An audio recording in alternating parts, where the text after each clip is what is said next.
কি হবে আজকে নিরামিষে? আজকে তো আমাদের এই বাড়িতে করে তিতর ডাল করে।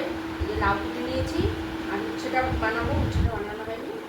লাউ দিয়ে আর উচ্ছে দিয়ে তিতর ডাল করবো, আম দিয়ে টকের ডাল করবো, আর পটল পোস্ত করবো। এই যে পটল আছে, তোমাদের পটল পোস্ত করবো। এঁচড়, আবার এঁচড়ও তো খায়, এঁচড়টা বানিয়ে রেখেছি, একবারে জলে ভিজিয়ে রেখেছি। এঁচড় করবো।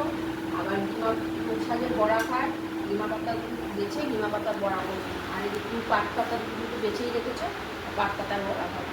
আর এখানে আলুটা বানিয়ে নিই এঁচড়ের জন্য, তারপরে রান্না বসাবো। সব গুছিয়ে নিলে তাহলে তাড়াতাড়ি করবো। তো চাটনি হবে না? না, টক ডাল হচ্ছে তো, আজকে আর চাটনি হবে না। টক ডাল করছি, তিতের ডাল করছি, আবার আলাদা চাটনি করবো। কালকে চাটনি করবো, কালকে পয়লা বৈশাখের দিন চাটনি করবো। আর যদি নিরামিষ খেতে হয় আমাদের, তাই জন্য এই রান্নাবাড়িগুলো হবে। আবার আমি সব রান্নাবাড়ি করে তোমাদের কাছে আবার আসছি, সব লাঞ্চের থালি। কি সবার রান্নাবাড়ি হলো? আজকে সংক্রান্তির দিন। সংক্রান্তির দিন কার কার বাড়িতে নিরামিষ হয়? আমার বাড়িতে কিন্তু নিরামিষ আজকে। আর মোটামুটি আমার রান্না হয়ে গেছে। ওইদিকে ডাল ঠালে রেখে এসেছি, এখানে এঁচড়ের তরকারি, এই দেখো। আর ভাতও হয়ে গেছে, ভাতের আড়ি এখানে উপর দিয়ে রেখেছি। হ্যাঁ, আর এখানে বড়া ভাজা হচ্ছে, এটা ডিমা পাতার বড়া, ডিমা শাকের, এটা ডিমা শাকের বড়া হচ্ছে। আর হবে পাট শাকের বড়া। এই যে পাট শাকের বড়া করব। এখানে পাট শাক বেছে ধুয়ে রেখেছি, আর এখানে বেসন গুলিয়ে রেখেছি।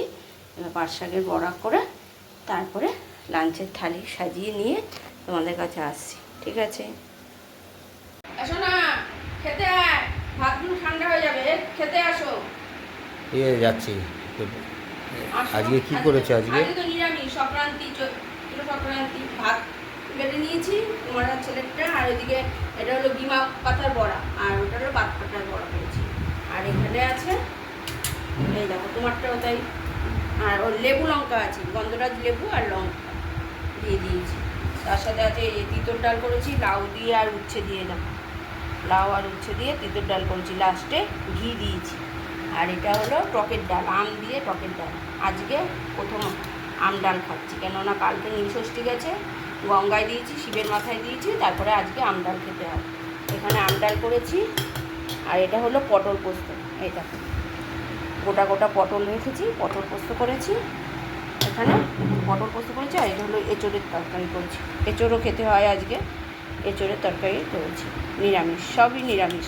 লাস্টে ঘি গরম মশলা দিয়েছি এঁচড়টা।